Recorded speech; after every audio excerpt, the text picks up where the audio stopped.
You're listening to Theology for Teens with Nathan LaValle. Thank you for joining me today. Last week we covered laws 1, 2, and 3 of the 9 laws of propositional logic, and those really are the most important of the 9 laws of propositional logic. If you understand those laws well, you're going to be able to do a lot of different things with logic, and really all we have to do is provide you now with the tools to make those laws work in all the situations you'd want them to be able to work in. And so today we're covering laws 4, 5, and 6 of the 9 laws of logic.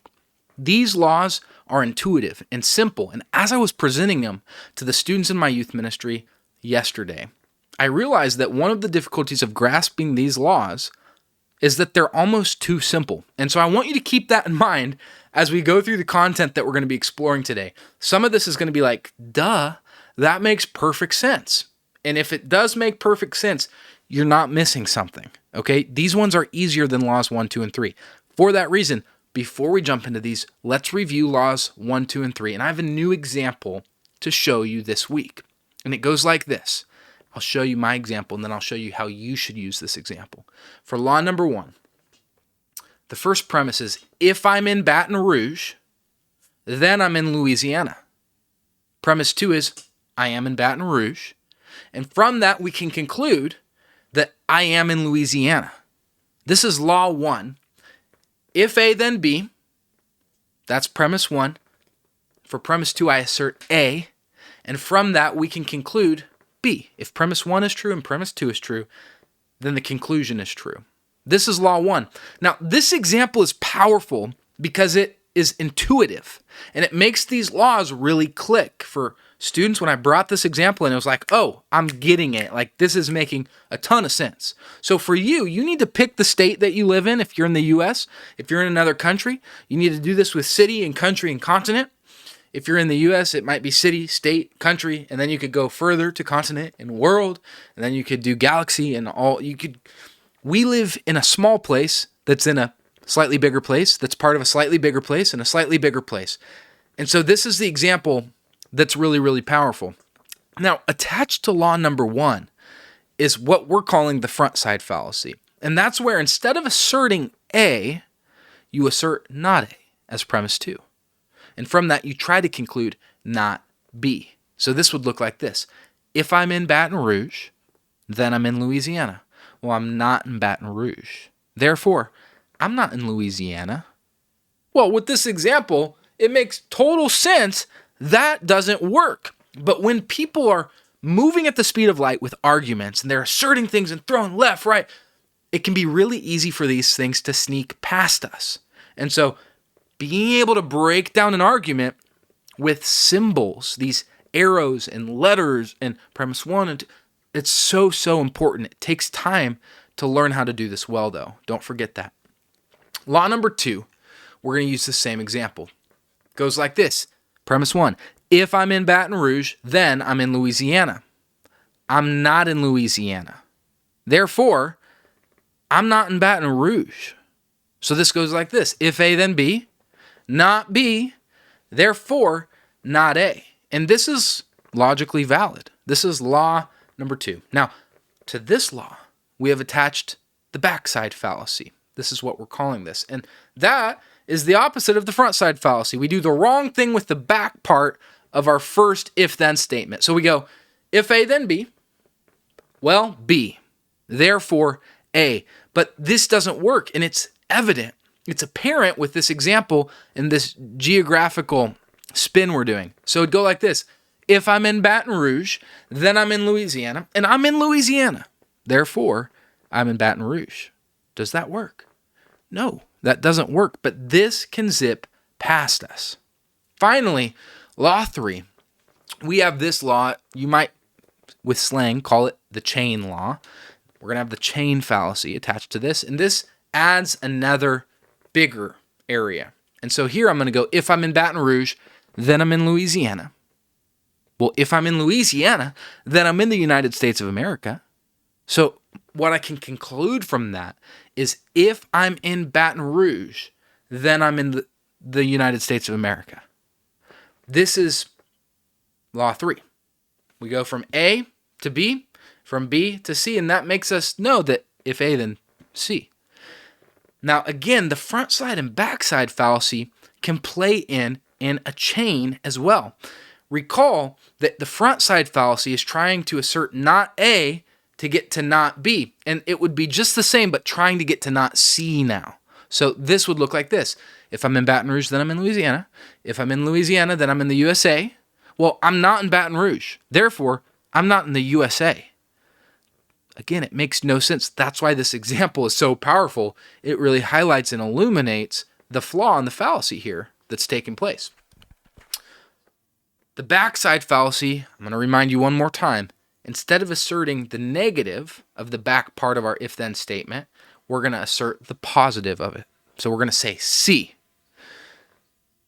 And of course, from that, we can't conclude that the front side is positive. That actually has no bearing on things whatsoever. So that would be if I'm in Baton Rouge, then I'm in Louisiana. If I'm in Louisiana, then I'm in the United States of America. And I'm in the United States of America. Therefore, I'm in Baton Rouge. Well, that doesn't work. And so these are the first three laws of logic that we covered. And I want to just bring something to your attention. Guys, the laws of logic are so powerful. They extend past cultural boundaries. They work in any language. Now, I don't know every language, but I know a few languages, and I'm aware of, in general, how languages work. You can make logical statements, to my knowledge, in any language. If there's someone that speaks another language where it's impossible to make logical statements, let me know. I'd be curious to hear that. Logic is always consistent. It's something we can come to and understand consistently, which is awesome.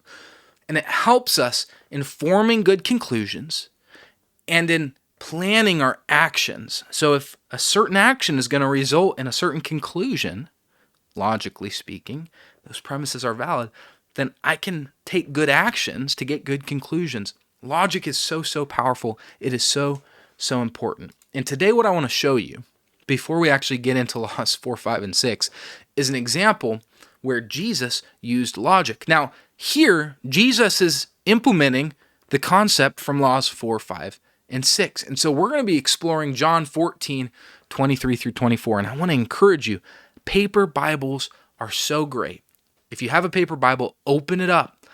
The Bible is the Word of God. It is incredibly important. And I would love it if you got a paper Bible out and checked this out with me. So we're going to be looking at John 14, 23 through 24.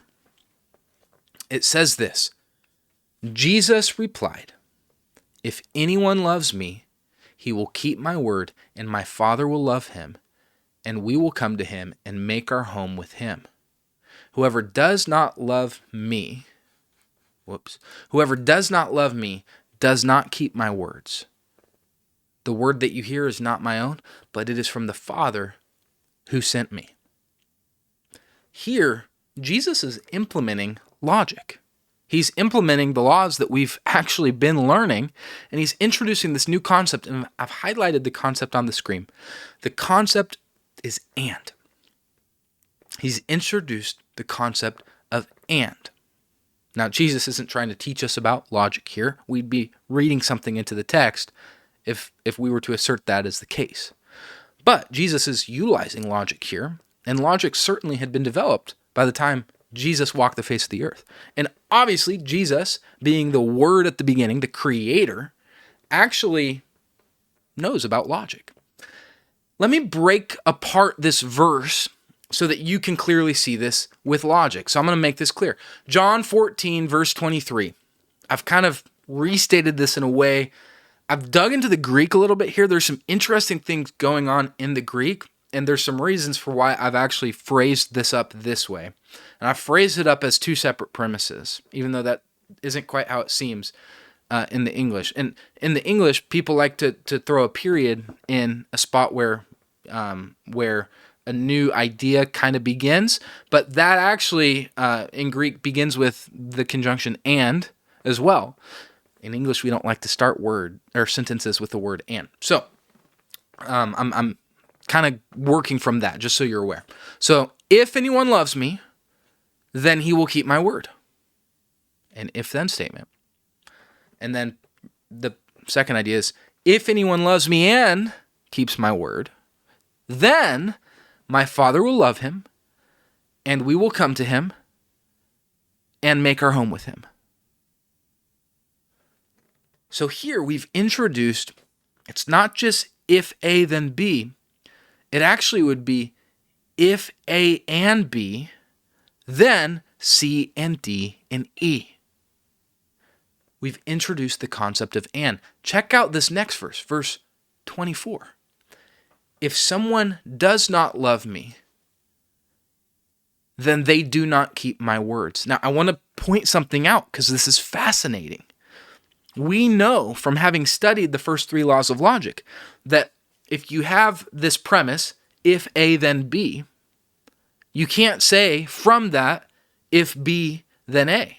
And you also can't say from that, if not A, then not B. That's the front side fallacy. Now, Jesus isn't making a fallacy here.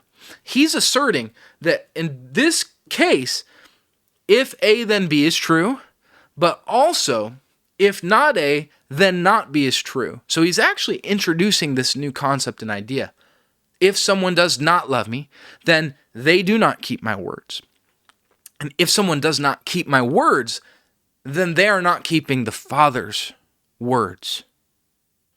This is fascinating. And when we start to unpack and see the argument that Jesus is making logically, we can do some really interesting study of Jesus' words in a new way. So take a look at this. Verse 23, this very first statement, if anyone loves me, then he will keep my words. Using law 2, we can do an interesting thing here. And we could go like this. And we're going to assert the premise that Jesus asserts. As Christians, if Jesus asserts a premise, that premise is true. Okay? If anyone loves me, then he will keep my words. Well, I'm not keeping his words. Therefore, what's the conclusion from that, y'all? I don't love God. I don't love Jesus. And so I've actually broken this apart into a notated form, and you can see that on the screen if you're on YouTube. If A, then B, that's premise 1. And then premise 2, this idea is if A and B, then C and D and E. This is what Jesus is saying here. Now, in the next passage, we have if not A, then not B, and if not B, then not F. We get this whole new idea that if you're not keeping Jesus' words, then you're not keeping the Father's words. In other words, not keeping Jesus' words are like a city, and not keeping the Father's words are like the state or the country. And so we can understand these concepts that Jesus is talking about because we have a good grasp of the first three laws of logic. And today, it's going to be quick. We're going to learn how to incorporate and into our logical arguments. Jesus uses logic. I just want to point that out. Jesus uses logic. He makes the effort to convince people, to not just assert the truth, but to actually show the train of thought for getting to the conclusion that he's making. I love that. I love that. And if you're a Christian, that's something powerful that you can know, that you can explore. So let's go on here. Let's look at law number 4. Law number 4 goes like this. Premise 1, A. Premise 2, B. My conclusion from that? Check this out. A and B. Simple, right? You almost don't need an example for that. So maybe A is breakfast is my favorite meal. Maybe B is lunch is my second favorite meal. From that, what conclusion can I draw? Breakfast is my favorite meal and lunch is my second favorite meal. Now, why is this useful? Sometimes to make the next step in an argument, you need to not just have A, and you need to not just have B, but you need to have A and B together. For example, if I wanted to make the argument that dinner is my least favorite meal, I might do it by saying if A and B, then C, with A and B being this example of breakfast being my favorite meal, and then B being lunch is my second favorite meal. If these are true, then C is true, and that's that breakfast is my least favorite meal. Maybe I could try to do this in a more objective way. Breakfast is the best meal, and lunch is the second best meal. And if A and B is true, then C is true, which is that dinner is the worst meal out of the three major meals. This is law 4. If we have A and we have B, then we can conclude A and B. Okay? It's mostly utility. If we need to get to a place of asserting A and B, we can do that in any way that we currently have of arriving at the conclusion A and arriving at the conclusion of B. Sometimes we have to present connected arguments to make those cases in order to move on in the primary argument. So these things come into play more when you're putting out a complicated argument for something. So let's move on to law 5. Here it is.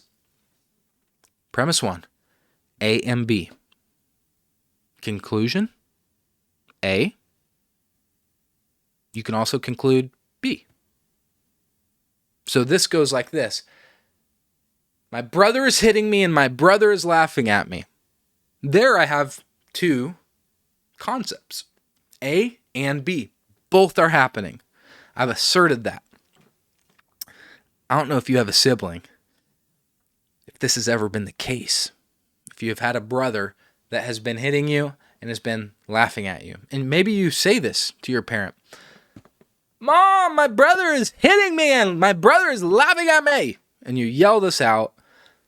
And then maybe your parent hones in on one of these. Which one of these is more serious? So maybe your mom says, "Are you hitting your sister?" She's not so concerned about laughing at the sister, but she's really concerned about hitting the sister. That's not okay. She's doing logic. Your mom is doing logic in that moment. And this seems so simple. It is. Don't overthink it. Okay, if you have A and B, and those are both true together, we know that A is true on its own too. We know that B is true on its own too. Okay? This is a pretty simple concept here. Now, likewise, sometimes in an argument, this would be done with two things that must be true. They must be true for something else to be true, right? And so if we have if A and B, then C, maybe later we're going to assert A and B, and then maybe there's a whole other related argument that we're going to assert off of just B now. Well, we have B. If you have A and B, you have B. If you have A and B, you have A. I'm hoping this is making sense. Don't overthink it. It's pretty simple. Law 6 maybe seems the most complicated, but it doesn't have to be complicated, and here it is. If A and B, conclusion, if A, then A and B. It seems a little bit complicated at the beginning. You could go like this. If you dump your boyfriend, then you don't have a date to homecoming anymore. Okay, my students just had homecoming. If you dump your boyfriend, then you don't have a date to homecoming anymore.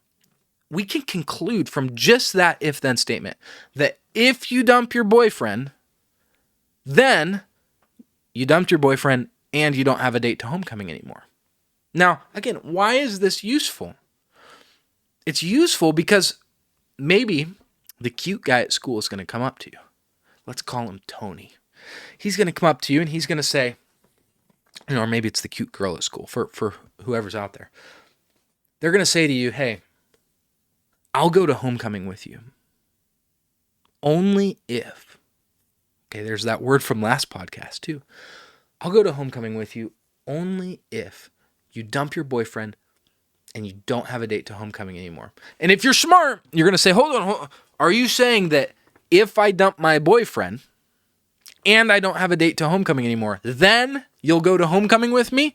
You'll be smart, right? And you'll notice that only if actually is the B in the if A then B statement, right? So maybe he puts this to you. He said, yeah. I'm not trying to do this logic. Like, yes, if you dump your boyfriend, then, and you don't have a date to homecoming anymore, then I'll take you to homecoming. And so you need to get A and B. Well, we might assert the premise that if you dump your boyfriend, then you don't have a date to homecoming anymore. And from that, we know that if you dump your boyfriend, then you dumped your boyfriend and you don't have a date to homecoming anymore. And so if you then dump your boyfriend, you did both those things. You dumped your boyfriend and you don't have a date to homecoming anymore. This probably isn't going to be used a whole lot by you. And I want you just to know this, because as you're maneuvering in an argument, you might get stuck and go, how am I going to get to A and B from this? How am I going to, I asserted A, this is just a way of maneuvering in your argumentation. So that's law 4, 5, and 6. We've introduced the concept of and. Now I want to tell you something. And is the symbol for many, many conjunctions. And when we're doing this in logic, we're going to symbolize it by this and sign. It's like the squiggly one that starts at the bottom and goes up and loops and comes back around and loops again. We're going to symbolize and by this and symbol. But it's not just and that we're symbolizing by the and symbol when we do logic.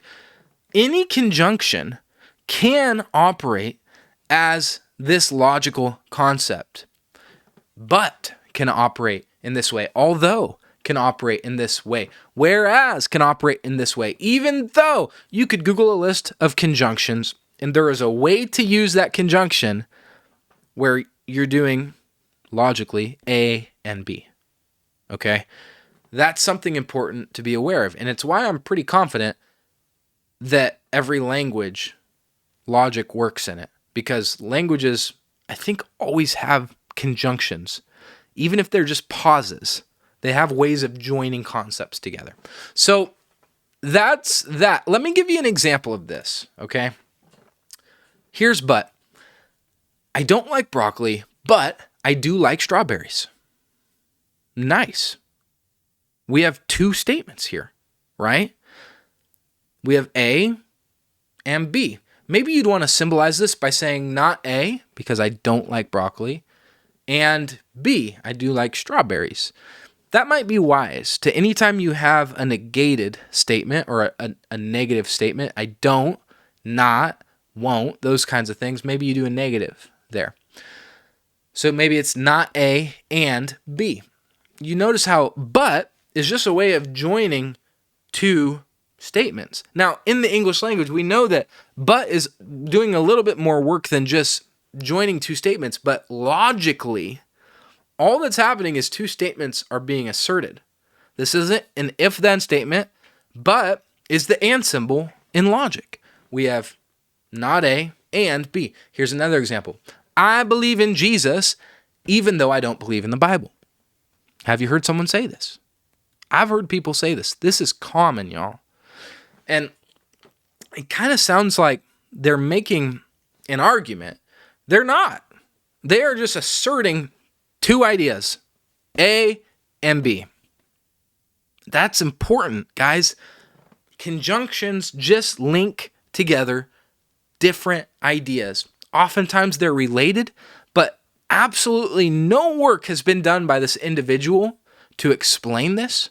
No work has been done by the person who says this to show that this premise is valid. No work has been done. No argument's been made. That's the point I'm trying to make. So we'd be wise to notice that conjunctions are just ways of linking together two ideas, or three ideas, or four ideas. A comma kind of serves as a little phantom conjunction in the English language. So let's notice that. This person is just asserting A and not B.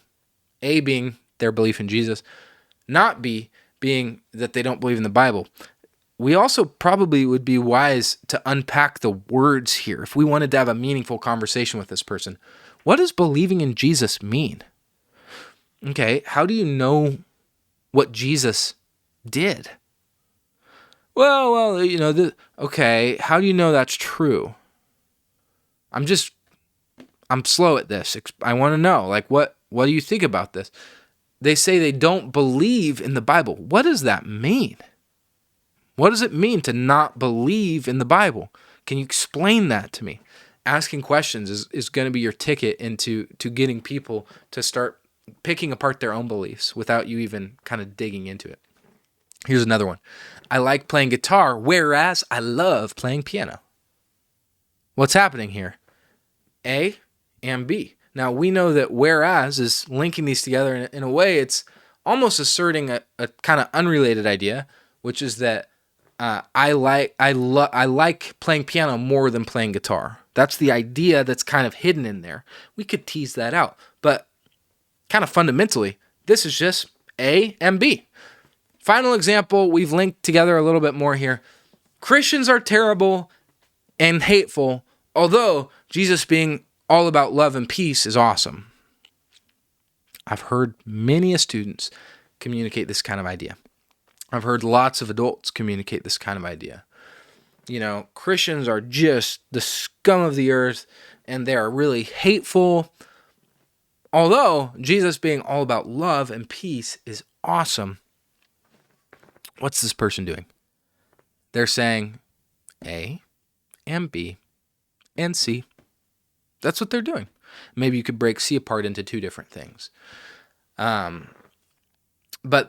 essentially, they're just asserting something. They're doing the old pre-logic form of argumentation. The sky is blue because it's beautiful. They're just asserting something. We need to be able to recognize that these conjunctions are just ways of saying multiple things at the same time. We'd have to start asking questions to try to tease out why they believe this, what the argument is for believing this. Oftentimes, people don't have good reasons for believing what they believe.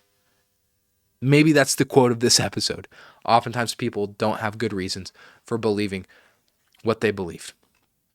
Now, I'm going to tease out one final idea here, okay? And this idea is a little bit more complicated. I'm going to do it a little bit quickly because you can replay this episode.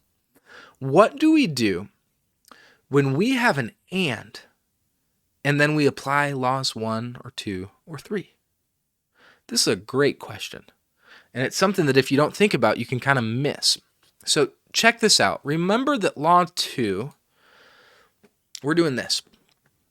If A then B, then we assert not B, and from that we can derive not A.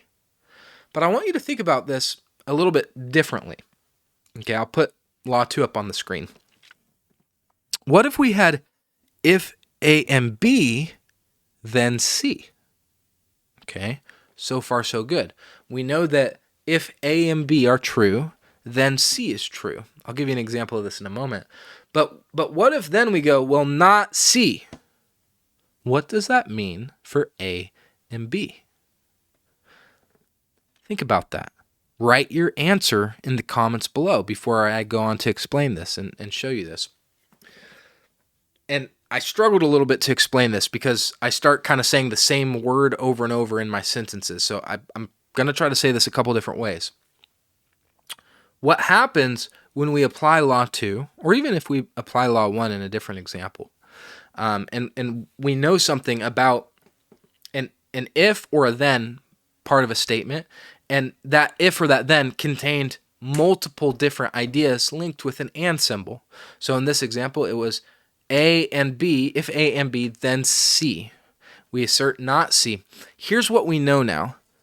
We know that the idea A and B is not true. That's what we know. The idea A and B is not true. Here's where you have to kind of detach a little bit from math, okay? We're going to introduce the concept of parentheses.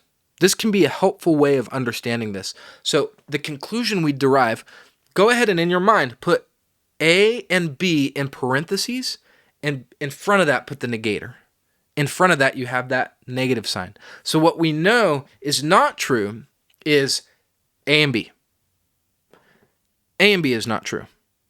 Now, you have to notice the speed I'm saying this with, and this is why it's kind of confusing. I'm not saying that A and B are not true. In other words, let me say that differently. I'm not saying that A is not true and B is not true. That's not what I'm saying. What I'm saying is A and B is not true. That unified idea where two things are true, that is not true. So there's different ways that this can happen. Let me show you this. Here's some ways that A and B can be untrue. You could have not A and B. Okay? That's a way that A and B would not be true. You could have A and not B. That's a way that A and B cannot be true. And then you could have not A and not B. So there's 3 ways that A and B could be untrue. So all we know when we assert not C is that one of these ways of A and B not being true is in fact the correct conclusion. Okay? I feel like that might be where I lost a couple people. So let me give an example. And I'm going to actually keep this slide up that shows the different possibilities. So check this example out. One of our youth volunteers gave this last night, Brian. So thank you, Brian. This is a great example. If the toaster is plugged in and I push the lever down on the toaster, then the toaster will cook. Now, for this, just assume the toaster works, okay? You engineer minds, don't just, here's the ideas. I'm asserting this premise that if A and B are true, then C is true. This would be how this idea works. If the toaster is plugged in and I push the lever down, then it cooks. It's not cooking. That's the second premise. I'm looking at it. It's not heating up. You can see the red glow inside. The toast, I took it out and it's still squishy. What do we know from this? If we apply law 2, we know that A and B, the unit A and B, is not true. What could that mean? Think about this. What could that mean? Well, it could mean that despite having pushed down the lever, B, the toaster wasn't plugged in. That's the A. Now, it could also mean that I plugged the toaster in and I put the toast in, but I forgot to push down the lever. So, not B. I could have forgotten to do both. I could have just set the toaster on the oven and put the bread in and zoned out for 10 minutes and been like, why isn't my toast cooked? There's 3 ways that A and B as a unit could be untrue. Do you see that? I'm hoping that makes sense. I think I'm explaining it well. When we assert not C, we don't know which option is the case. We know that one of the options is going to be the case. And maybe all of the options are going to be the case. I'm going to give another example to really iron this in. Check this out. If I choose to not eat meat and choose to not eat animal products, then I am a vegan. Okay? For those of you who don't know, because you've been living under a rock, vegans choose to not eat meat and to not eat animal products. Okay? So if I choose to not eat meat and choose to not eat animal products, then I am a vegan. Well, I'm not a vegan. Okay, I've set up law 2. So what do we know from that? We can derive a conclusion. We do our parentheses. A and B is not true. The concept A and B is not true.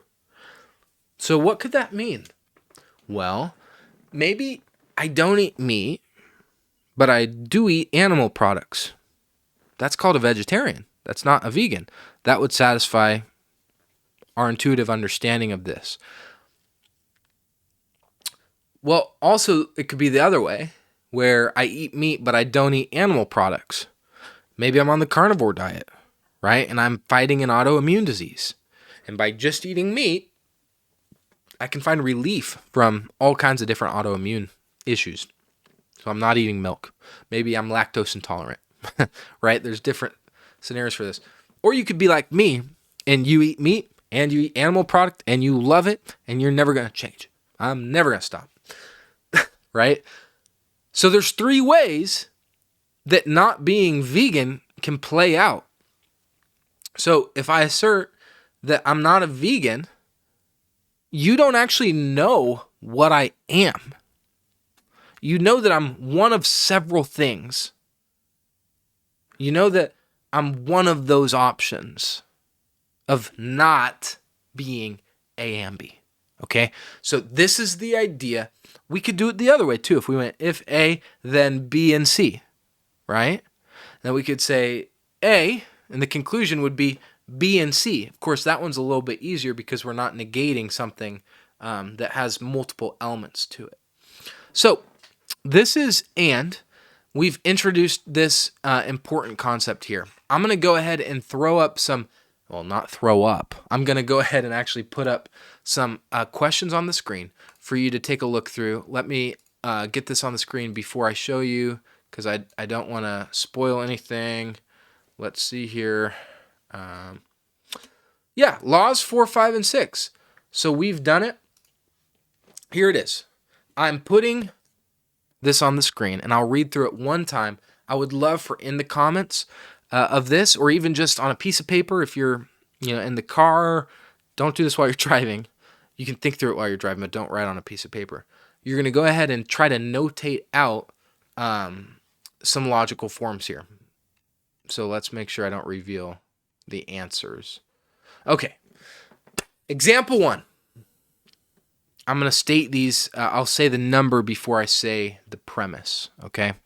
And then I also have the conclusions on some of these, and you're going to have to identify what law we're using to arrive at these places. So here it is. 1. This is example number 1. Okay, premise 1. God is all good and all powerful.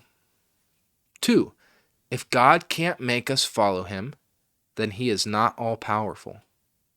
3. If God doesn't prevent his children suffering, then he is not all good. 4. God can make us follow him. We derive that from certain laws. And then 5. God does prevent his children suffering. We derive that from other laws. Those are conclusions here. So what laws are we using? Notate this out. What does it look like?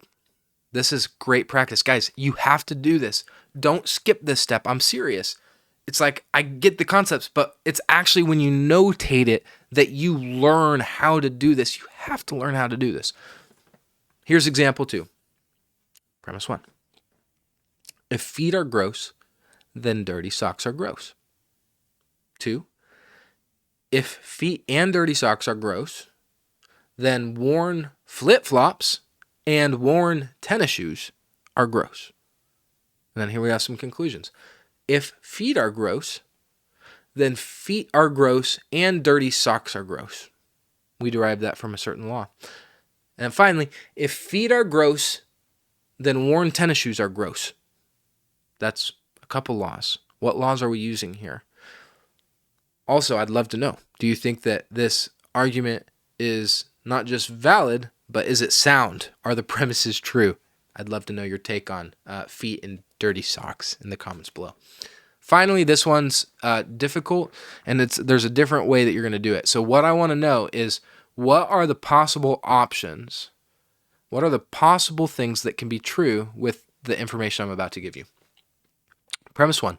If your best friend asks you to prom and you don't currently have a date to prom, then you will go with your best friend. Premise 2. If the cute boy asks you to prom and you do currently have a date to prom, then you will be sad before/during prom. 3. Prom comes and goes, and you were never sad. My question is this. Notate the argument, and what can we know logically from the facts? What are the different possibilities we can know? As you're doing this, you could also say, what other piece of information would I have to know to go one step further in knowing the argument? If I could know any one variable, maybe it's, I need to know, is it B or not B? I need to know, is it C or not C? What other variable would help you to really know everything that happened? This is an interesting question and problem for you to think through. So post your answers down below in the video. Guys, thank you for sticking with me here. We kept this at about 40 minutes, which is awesome. We're bringing some complicated ideas, and by the end of this little mini-series on logic, guys, you're going to have a really good grasp of how to navigate argumentation. And when we get into the Bible, we get into doctrinal things, when we get into theology, that is going to be critical.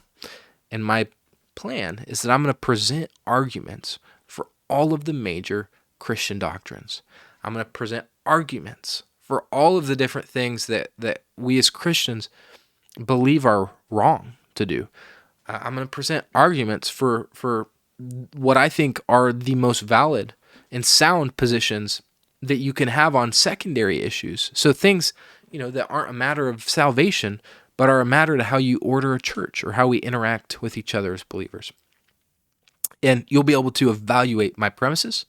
I'll show you the evidence for those premises, and you'll be able to see whether my argument is logically valid or not, and therefore to know if it's sound from the evidence and from the validity of my argument. So this is going to be really, really helpful for you. This is going to be a great way for you to check my work on my teaching, because I'm going to present it very transparently. Here's my argument, 5-step argument to why I have the position I do on the authority of Scripture or another issue. So thank you for following along. My name's Nathan LaValle. You've been listening to Theology for Teens. It's getting late over here in Baton Rouge, which is Louisiana, which is in the United States. And I am in the United States, and that means nothing. We learned that today. Have a great one. I'll talk to you later. Bye.